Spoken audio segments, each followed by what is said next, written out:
F hub వారి పియాన్ ద ఫ్లీ గచ్చిబౌలిలో డిసెంబర్ 15న రాహుల్ సిప్లిగంచే Oscar range live concert. For booking contact. Breaking news. Hero Allu Arjun, icon star Allu Arjun Pushpa 2 cinema hero Allu Arjun కొద్దిసేపటి కిందట అరెస్ట్ అయ్యారు. ప్రస్తుతం ఆయన్ను పోలీసులు చిక్కడపల్లి పోలీసులు జూబ్లీ హిల్స్ నివాసం నుంచి నేరుగా పోలీస్ స్టేషన్కి తీసుకెళ్లారు. ప్రస్తుతం అల్లు అర్జున్ మీద ఉన్నటువంటి సెక్షన్లు ఏంటి, సో అల్లు అర్జున్కి ఎలాంటి శిక్ష పడే అవకాశం ఉంది, నిజంగానే అరెస్ట్ చేస్తారా లేదంటే విచారించి బయటకు పంపుతారా, దీని మీద విశ్లేషణ చేద్దాం. మనతో పాటు senior high court advocate Arun Kumar గారు జూమ్ కాల్లో ఉన్నారు. సార్ నమస్తే. సార్ నమస్తే సార్. ఇప్పుడు హీరో అల్లు అర్జున్ మీద పెట్టినటువంటి సెక్షన్లు ఏంటి సార్, ఆ సెక్షన్లకి ఎంతవరకు శిక్ష పడే అవకాశం ఉంటుంది, అసలు జనరల్గా ఈ సెక్షన్లో అరెస్ట్ చేసే అవకాశం ఉంటుందా? ఇవాళ అల్లు అర్జున్ని పోలీసులు అయితే తీసుకెళ్లారు, ఇది అరెస్ట్గా భావించాలా లేదంటే కేవలం విచారించి బయటకు పంపించే అవకాశం ఉందంటారా? సార్ ఇది బెయిలబుల్ అఫెన్స్, కంట్రిబ్యూటర్స్ నెగ్లిజెన్స్ అంటారు దీన్ని. బెయిలబుల్ అఫెన్స్ కాబట్టి ఏ ఇబ్బంది అయితే ఉండకపోవచ్చు. విచారించి నోటీసులు ఇచ్చి ఎక్స్ప్లెనేషన్ అడిగి పంపించే అవకాశాలు ఉంటాయి. అరెస్టే లేదు ఇందులో. అంటే సెక్షన్ 118(1) అలాగే 115, 105 సెక్షన్స్ని అక్కడ నమోదు చేసినట్టుగా తెలుస్తుంది. జనరల్గా ఈ 3 సెక్షన్లకి ఎంత శిక్ష పడే అవకాశం ఉంటుంది సార్ ఒకవేళ నేరం రుజువు అయితే? కంట్రిబ్యూటర్స్ నెగ్లిజెన్స్ ఇది మాక్సిమం 3 years. అంటే మీరు ఒక బస్సు డ్రైవరు తప్పిపోయి ఎవరైనా యాక్సిడెంట్ చేసి చనిపోతే వచ్చేది 3 years ఇంప్రిజన్మెంట్ ఉంటుంది. అంటే ఇంటెన్షనల్ కాదు ఇది. కంట్రిబ్యూటర్స్ నెగ్లిజెన్స్ కేవలం అలసత్వం వల్ల జరిగింది కాబట్టి ఇందులో నుంచి కూడా ఛార్జ్ షీట్లో ఆయన పేరు వెళ్ళిపోయే అవకాశం ఖచ్చితంగా ఉంటుంది. ఎందుకంటే బీయింగ్ ఏ హీరో ఈ no way concern with the theatre కాబట్టి మొదట్లో అలిగేషన్స్ ప్రకారం వాళ్ళు చేయాల్సి వస్తుంది, తప్పదు కాబట్టి ఎఫ్ఐఆర్లో నమోదు చేసింటారు. ఖచ్చితంగా ఛార్జ్ షీట్లో ఆయన పేరు తొలగించే అవకాశాలు ఉంటాయి. యాజమాన్యం అయితే తప్పించుకునే అవకాశం లేదు కాబట్టి అంటే ఇది బై యాక్ట్ ఆఫ్ గాడ్ అంటారు. అంటే పొరపాట్ల జరిగిపోయింది తప్ప ఇక్కడ ఉద్దేశాలు ఏమి ఎవరికి ఆపాదించాల్సిన అవసరం అయితే ఉండదు. కాకపోతే ఒక ప్రాణం పోయింది కాబట్టి స్టార్టింగ్లో ఇంటెన్సిటీ ఎక్కువగా ఉంటుంది.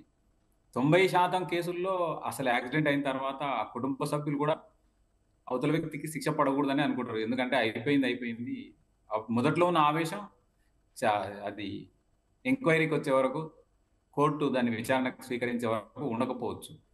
శిక్ష పడే నాటికి ఇంకా పూర్తిగా తగ్గిపోతుంది. ఇవన్నీ పరిగణలోకి తీసుకొని 90% మన ప్రైవసీ ప్రొవిజన్స్ ప్రకారం 97% యాక్విటల్స్. 100 కేసులు పెడితే 97 కేసులు ఖచ్చితంగా యాక్విట్ అయ్యేవి. కాబట్టి శిక్ష పడే అవకాశాలు ఏమి లేవు ఇందులో. కాకపోతే ఎవరో ఒకరికి మరి కేర్ టేకర్ ఏమైనా థియేటర్ కేర్ టేకర్ ఎవరైనా ఉంటే వాళ్ళకి ఏమైనా శిక్ష పడితే పడవచ్చు. నుంచి ఇందులో శిక్షలకు ఊహాగానాలకు ఛాన్సే లేదు. ఇప్పుడు ఉన్నటువంటి సెక్షన్లో ఒకసారి మనం పరిశీలిస్తే 105 అలాగే 118 రెడ్ విత్ 3/5 అలాగే 105 ఇవన్నీ కూడా నాన్ బెయిలబుల్ అని అంటున్నారు. ఎంతవరకు కరెక్ట్ అంటారు? అంటే ఇందులో నాన్ బెయిలబుల్ థియేటర్ యాజమాన్యాలకు అంటే బెయిలబుల్ సెక్షన్స్ అప్లై అయ్యేవి వీళ్ళకు ఉంటాయి కాబట్టి నోటీస్ ఇచ్చి వదిలేసే అవకాశాలు. సో ఇప్పుడు పోలీసులే నేరుగా మారడం జరిగింది. ఐపీసీలో 304A ఉండేది, కంట్రిబ్యూటర్ నెగ్లిజెన్సీ అంటారు. ఇందులో సెక్షన్స్ మారినాయి కాబట్టి లెస్ ఇంటెన్సిటీ ఉన్న కేసులో ఈయన పేరు ఉంటుంది. ఖచ్చితంగా ఆయన ఖచ్చితంగా కాసేపట్లో వదిలేసే అవకాశాలు ఉన్నాయి. థియేటర్ యాజమాన్యాన్ని కూడా కొద్దిసేపటి కిందటే అరెస్ట్ చేశారు. అలాగే చీఫ్ సెక్యూరిటీ ఆఫీసర్ని కూడా వాళ్ళని కూడా అరెస్ట్ చేయడం జరిగింది. ప్రధానంగా ఇక్కడ హీరోకి సంబంధించినటువంటి సెక్యూరిటీ టీం అలాగే హీరో నిర్లక్ష్యం కూడా ఉంది.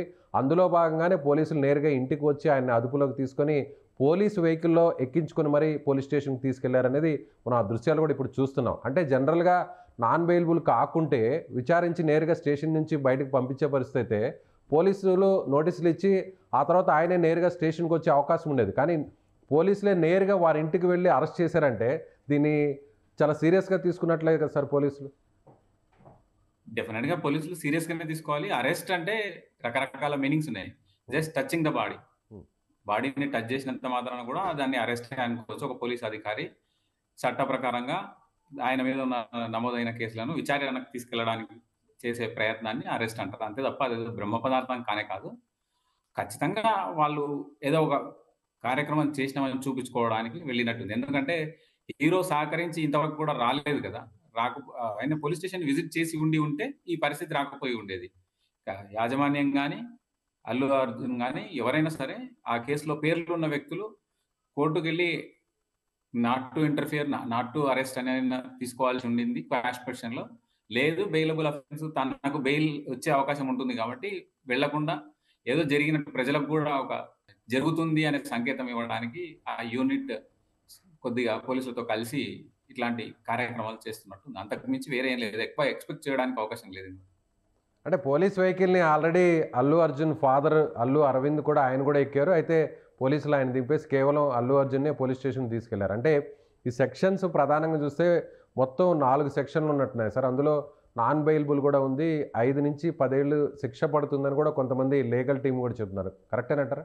శిక్ష పడేది ఛార్జ్ షీట్ ఫైల్ అయిన తర్వాత విచారణకు వస్తుంది. అందులో ఉన్న లెస్ ఇంటెన్సిటీ ఉన్న సెక్షన్లను ఈయన మీద పెట్టే అవకాశాలు ఉంటాయి. ఎందుకంటే just he visited though there is no ill intention behind the visiting. ఆయన సదుద్దేశంతోనే వచ్చి ఉండొచ్చు, దురుద్దేశం ఉందని మనం అనుకోవడానికి లేదు. కాబట్టి ఆయన ఎక్స్ప్లెయిన్ చేస్తారు. ఆల్ ఆఫ్ సడన్ గా being a hero, one of the theatre I చూస్డ్ and I visited అని చెప్పే అవకాశాలు ఉంటాయి. కాబట్టి ఎవరి ఉద్దేశం కూడా అక్కడ ప్రాణాలు పోగొట్టుకోవాలి, ప్రాణాలు తీయాలనే ఉద్దేశం ఖచ్చితంగా ఉండదు. సినిమా హీరో కాకుండా కూడా వేరే ఎవరైనా సరే ఒక రష్ ని క్రియేట్ చేసి, మాబ్ ను క్రియేట్ చేసి, స్టాంపెడ్ క్రియేట్ చేయాలన్న ఉద్దేశం ఎవరికీ ఉండదు. కాబట్టి అగ్రెషన్ లో, కోపంలో ఉన్న వ్యక్తులు ఖచ్చితంగా కంప్లైంట్ ఇస్తారు. ఆయన ఉన్నాడు అంటే విచారణనే కదా, అది విచారణలో భాగం. అది విచారణ చేసే అధికారికి విచక్షణాధికారం ఉంటుంది. ఆయన ఎవరి మీద ఏ సెక్షన్ ఫ్రేమ్ అవుతుంది అనేది వాళ్ళు చూసి వాళ్ళు ఫ్రేమ్ చేస్తారు. కాబట్టి if is satisfied with the statement, ఈ పాటికి ఆయన వెళ్ళి ఉంటే, స్టేషన్కి విజిట్ చేసి ఆయన ఎక్స్ప్లెనేషన్ ఇచ్చి ఉంటే, పోలీసులు కూడా ఆయన ఇంటికి వెళ్ళకపోయి ఉండవచ్చు. అల్లు అర్జున్ పోతున్నాడు అంటే ఇది ఒక రకంగా చెప్పాలంటే వాళ్ళు ప్రమోషన్ కొరకు కూడా వాడుకునే అవకాశం ఉంటుంది. నిన్న కూడా నేను ఒక పిటిషన్ ఇవ్వడం జరిగింది మోహన్ బాబు కుటుంబం మీద పాడి షరీఫ్ పోలీస్ స్టేషన్లో. వాళ్ళ సినిమా ప్రమోషన్ కు దాన్ని వాడుకుంటున్నారు, అసలు వాళ్ళ మధ్యలో సమస్య లేదు అని చెప్పి నేను ఇవ్వడం జరిగింది. అందులో భాగంగానే ఇప్పుడు సినిమాల్లో ఉన్న వాళ్ళు పబ్లిసిటీ యావా ఉంటుంది ఖచ్చితంగా. దాన్ని మిటలైజ్ చేసుకునే ఉద్దేశంతో ఈ రోజు వాళ్ళ పోలీసులతో సహాయంతో మళ్ళీ ప్రమోట్ చేసుకొని, కలెక్షన్స్ ఎట్లా తగ్గుతాయి కదా 10 రోజుల తర్వాత, మళ్ళీ దాన్ని ప్రమోట్ చేసుకునే ఉద్దేశం తప్ప వేరే ఏం లేదు ఇందులో. ఇది కూడా ఒక సినిమా ట్రిక్ అంటారా? ఎగ్జాక్ట్ గా సినిమా టీం ప్లాన్ చేసింది, వాళ్ళే రిక్వెస్ట్ చేసి ఉంటారు, తర్వాత బయటకు వస్తుంది. ఎంత సినిమా యూనిట్ ఆ విధంగా ప్లాన్ చేసినా పోలీసులు అనేది సినిమా యూనిట్తో ఈ విధంగా కలిసిపోయి చేయడం అనేది ఉండదు కదా సార్, జనరల్ గా జరగదు కదా. వాళ్ళకి తలనొప్పి తగ్గుతుంది కదా సార్. గత 10 రోజుల నుంచి పోలీసులకు విపరీతమైన తలనొప్పి ఉంది ఆ కేసులో. ఎందుకు అరెస్ట్ చేయరు అని వివిధ సంఘాల నుంచి, వివిధ ప్రజా మాధ్యమాల నుంచి, సోషల్ మీడియా నుంచి విపరీతమైన ప్రెషర్. కొద్దిసేపటి కిందటే సిపి ఆనంద్ గారు కూడా, కమిషనర్ ఆఫ్ పోలీస్, ఆయన కూడా సివి ఆనంద్ గారు కూడా ఏం చెప్పారంటే, అల్లు అర్జున్ని అరెస్ట్ చేసి నేరుగా కోర్టులో హాజరుపరుస్తామని చెప్తున్నారు. అంటే స్టేషన్ బెయిల్ ఇచ్చే పరిస్థితి లేనట్లే కదా. డెఫినెట్గా అదే నేను బెయిలబుల్ అఫెన్స్ అంటున్నా. బెయిల్ ఇచ్చే అవకాశం ఉంటుంది కాబట్టి ఆయన ఉన్న సెక్షన్ బెయిల్ పిటిషన్ మూవ్ చేస్తారు అంతే. అంటే ఎగ్జామినేషన్ చేయకుండా జస్ట్ వాళ్ళు ఎగ్జామిన్ చేసి ఆయన ఎక్స్ప్లెనేషన్ కి వాళ్ళు సాటిస్ఫై కాని పక్షంలో బెయిలబుల్ అఫెన్సే కాబట్టి they committed the accused before the judicial custody, కోర్టులో ప్రొడ్యూస్ చేస్తే అక్కడ బెయిల్ పిటిషన్ బెయిల్ ఖచ్చితంగా ఇవ్వాల్సిన కేసు కాబట్టి బెయిల్ ఇవ్వాల్సిన అవసరం ఉంటుంది. ఇద్దరు షూరిటీలు 50,000 షూరిటీ అమౌంట్తోన బాండ్ మీద రిలీజ్ చేసే అవకాశం ఉంటుంది. లేదంటే జనరల్గా 5,000 2 షూరిటీస్ రాస్తారు. విఐపి కాబట్టి మరి 50,000 ₹1,00,000 ఒక్కో షూరిటీకి రాయొచ్చు. కాసేపట్లో అదేవిధంగా ఆల్రెడీ మదర్ చనిపోవడం జరిగింది, మహిళ కూడా రేవతి అని ఆమె చనిపోవడం జరిగింది. అబ్బాయి కూడా చాలా క్రిటికల్గా ఉంది అబ్బాయి హెల్త్ కండిషన్. సో అబ్బాయి కూడా చనిపోయే అవకాశం ఉంది అని కూడా కొంతమంది వైద్యులు కూడా చెప్తున్నారు. సో ఒకవేళ అబ్బాయికి జరగరాంది ఏదైనా జరిగితే సెక్షన్లు ఇంకా కూడా కఠినమయ్యే అవకాశం ఉందంటారా? Nothing sir.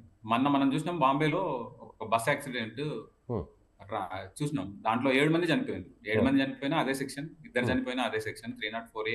అంటే బిఎన్ఎస్ లో సెక్షన్స్ మారి 118 ఇవన్నీ తీసుకొచ్చారు.